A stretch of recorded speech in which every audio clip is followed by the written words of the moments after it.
deixa eu falar um negócio. Agora eu vou concentrar sobre a proibição da maconha. Pô, top. Beleza? Assim, a maconha, a história dela com o Brasil, ela começa lá atrás, né? Escravos.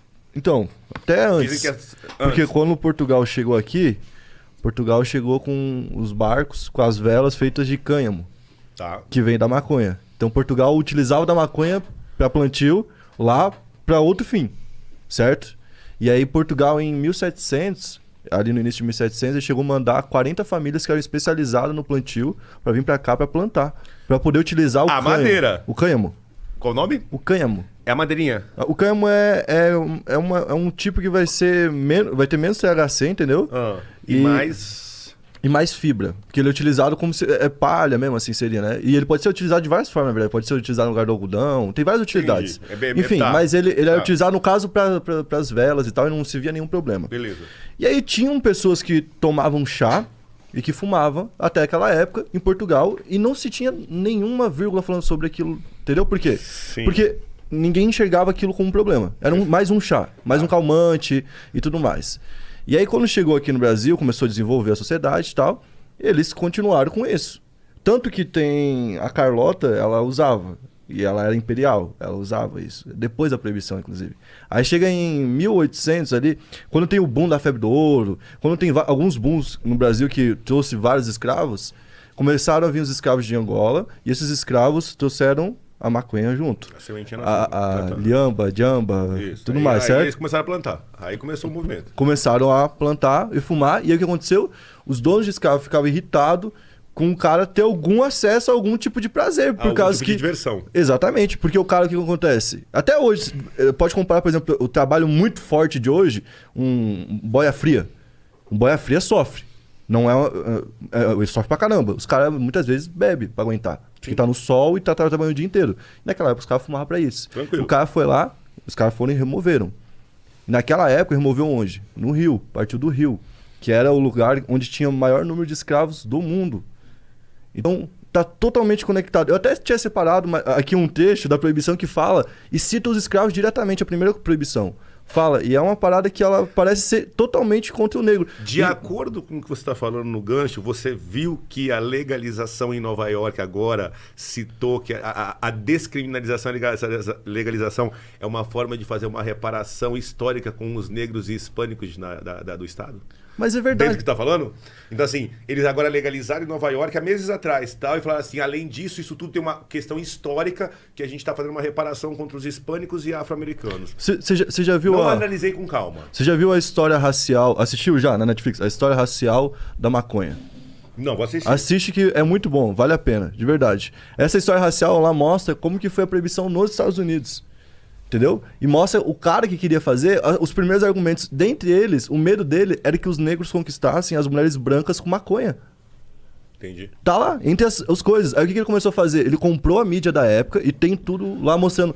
Comprou a mídia da... eu não acho que eles estavam preocupados com maconha, porque o negão tem um outro atributo pra conquistar a mulher branca que não é a maconha, né, irmão? Que conquista muito mais do que maconha. Então, mas você entendeu que era o preconceitinho? A maconha era desculpa. O problema deles é que os negão pai e eles vêm jogar pra cima da maconha. O problema era a rola dos caras. Puxei uma pra nós aqui, agora você perdeu. Fala aí, tipo, ele começou a pagar pra mídia na época. Por exemplo, aconteceu o quê? Um cara lá, um hispânico, matava a mulher. Porque vai acontecer. Normal. Toda hora acontece. Aí o cara matou a mulher, fez uma merda. O que eles falavam? Hispânico que tinha usado maconha fez isso. Aí começaram a associar a maconha com a criminalidade na mídia. O tempo todo. Pra botar na cabeça que era coisa de criminoso. E que era coisa de quem? Hispânico e negro. Porque era sempre assim. Hispânico usa maconha, mata a esposa. Negro usa maconha e dá um tiro em não sei quem. Mas assim, o branco... Mexicanos e negros. Exato. Então, e aí eles construíram dessa forma a proibição. A imagem. E se você for ver, a proibição é recente na história da humanidade. Porque a humanidade é longa pra caramba. Sim. Então, tipo, de certa forma a gente não tá vivendo um período meio que escuro sobre o assunto, assim, obscuro, assim, um período de ignorância sobre o assunto. Ridículo. Eu acho palavras sábias. Você usou a palavra ignorante. Eu joguei pra baixo. Eu acho ridículo. Ridículo não ter coragem de debater o assunto. Ridículo não ter coragem. A palavra que é coragem. Porque assim, se o cara é juiz, promotor, delegado, policial, ele tem que se posicionar, ele é obrigado a se posicionar contra qualquer tipo de descriminalização e legalização. Porque ele é obrigado. Se ele não tiver essa posição, ele vai ser cobrado pela classe. Por quê? Porque a nossa classe trabalha com diminuição de violência. Né? E aí, assim...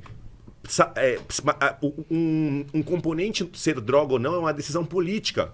Droga no Brasil é aquilo que a portaria da Anvisa diz que é droga. Então, se quem mexe na portaria falar hoje não é mais droga, não está mais criminalizado. Tem uma portaria de drogas. Então, assim, é uma decisão política colocar alguma coisa. E o que forma uma decisão política? Os fatos. Você começa a forçar a opinião pública, falar que é isso, que quem usa mata, quem usa mata. Você cria um fato político, o fato político cria uma lei. Você primeiro cria... O Brasil, infelizmente, a nossa lei ela funciona em cima de fato político. Qualquer coisa que você... Vamos lá agora fazer uma reforma da polícia. Não vai reformar. Sai outra treta lá no Jacarezinho, morre 50. Os caras falam... Aí a ONU vem. O cara fala, mano, monta uma comissão e vamos arrumar.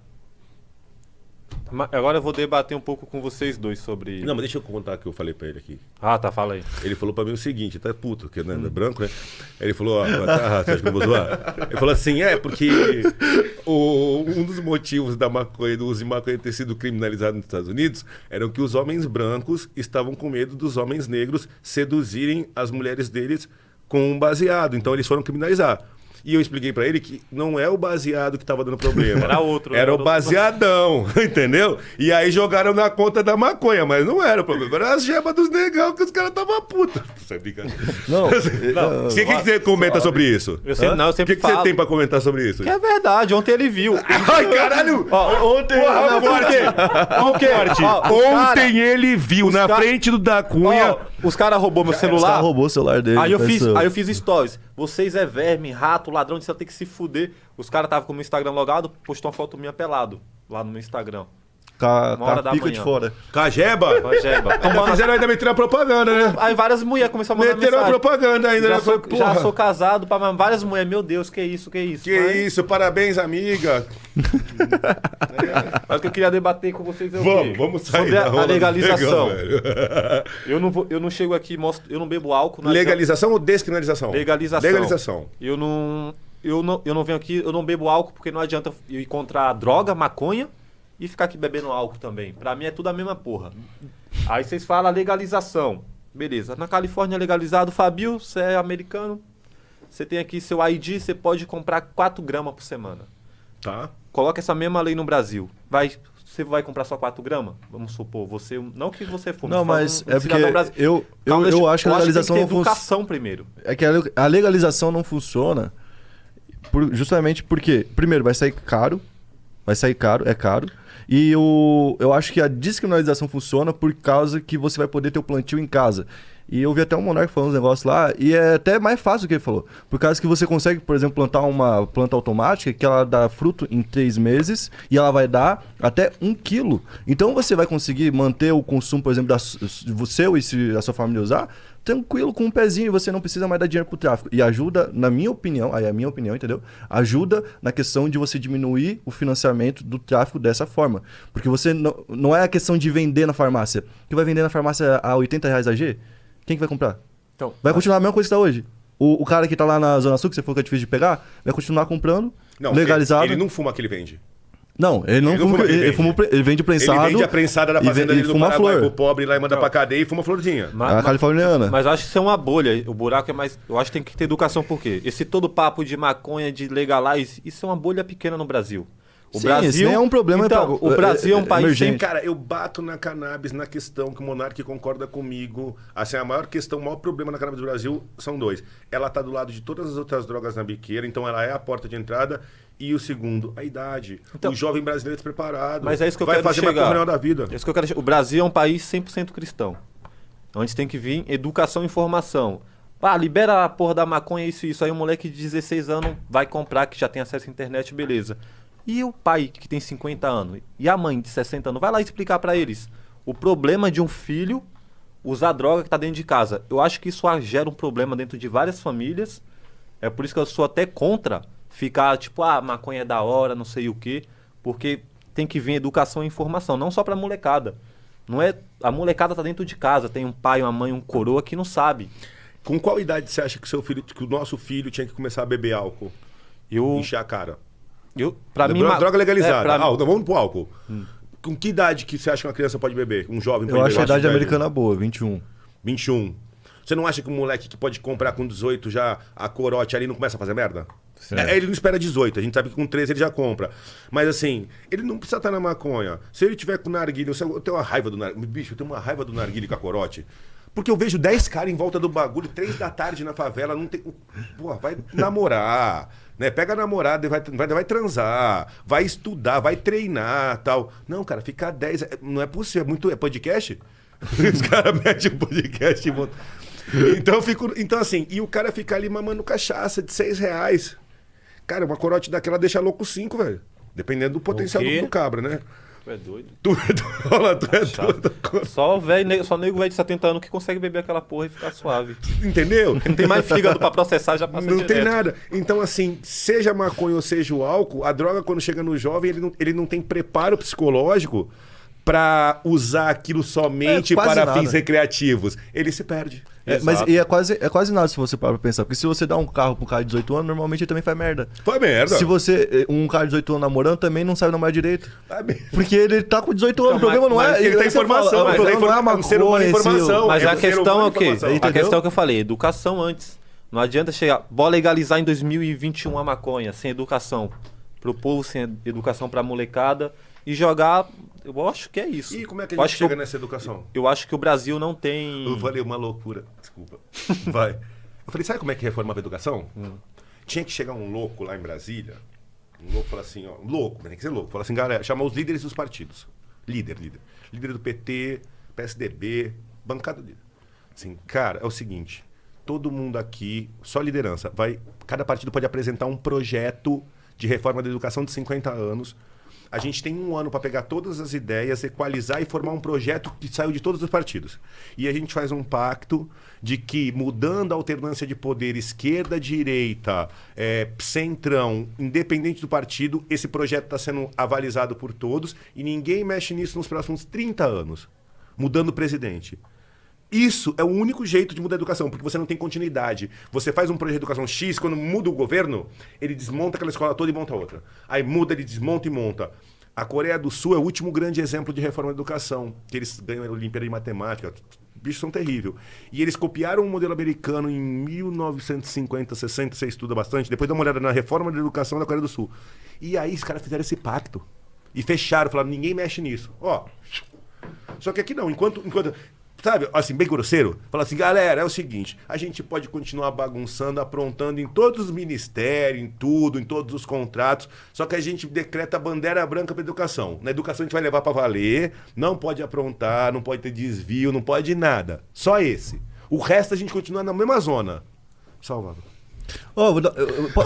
Posso dar um exemplo do problema da educação, por exemplo? Minha mãe é professora de biologia, quer ver? Ela é professora de biologia, aí ela teve uma série de problemas e ela precisou de remédio, assim. E esses remédios dela são controlados. E o governo dá pra ela esse remédio. E esses remédios, se ela quisesse vender, ela ia fazer umas 4 vezes o que ela faz de salário. Então o governo tá armando ela e tá dando a corrupção na mão dela e falando assim, esfregando e falando assim, por que você não faz isso? E ela não faz porque ela é honesta, mas ela vai passar a vida inteira sofrendo porque o governo não foi competente pra valorizar ela direito, entendeu? E é doído demais, sabe? A educação é... Tanto é que não tem mais gente querendo ser professor. Você pergunta pra qualquer criança, não tem mais. Mas no Japão a profissão mais respeitada do país é professor, porque o país nasce do professor. Você, em 4 anos, precisa do primeiro professor, segundo, graduação, pós-graduação, mestrado e tal, e tá aprendendo a vida inteira. Mas no Brasil não. No Brasil, quem sabe quem é o professor? É o primeiro a tomar borrachada da PM. A hora que tem a greve... Primeira coisa vem porque lá professor em greve. Você só vê professor em manifestação com confronto. Que é a mesma coisa que eu falo. Cabe, não se bate em professor. Mas é isso que eu falo, educação. O brasileiro valoriza o professor, não o governo. Tô falando o brasileiro. Agora Não. eu gostei de tu, velho. Valoriza o professor. Eu ia falar isso contigo, que o brasileiro não valoriza o professor, o brasileiro não valoriza o idoso. O brasileiro só quer cuidar de creche. Creche, as crianças. Velho, o brasileiro quer que morra. Só que você tá vivo porque ele suou antes, mano. E agora que ele tá andando devagar lá tal, foda-se. Então o brasileiro não gosta de professor, não é que não gosta, não acha, não valoriza o idoso de uma forma geral. Entendeu? E aí, você tava falando assim da sua mãe, porque o Estado. O Estado é feito de brasileiros. O Estado, ele não é um ente chamado Deus. O Estado é esse brasileiro cansado, sem vergonha, que não queria nada com a vida, estudou, passou num concurso, aí se encosta numa repartição, que tá ali cheio de poder, direcionando um monte de coisa. Então, assim, a gente tem que reformar mesmo a educação, porque vai continuar sendo montado o Estado com brasileiros que cada um quer ver o seu lado, porque não tem uma mentalidade social. Eu falei no Flow, o Brasil ele é a terra do salve-se quem puder, não é a terra vamos nos salvar juntos. Né? Eu fiquei muito impressionado com o Canadá. Cara, o Canadá, assim, a questão afro me chocou muito. A questão da legalização e da descriminalização, você não acha um cigarro de nicotina. Cigarro, e você vê pessoas usando terno Armani e com carros de $300 mil fumando cannabis no meio da rua com um terno de $10 mil. Não é que assim, quem vai aparecer fumando cannabis é o cara que tá com a camisa do Toronto Raptors e tem canicalão. Não. Você vê fumando cannabis o cara naquela espaçonave de terno executivo. Mas isso é o quê? Educação. Canadá, educação. Agora eu vou te falar, aqui é o Canadá. Então.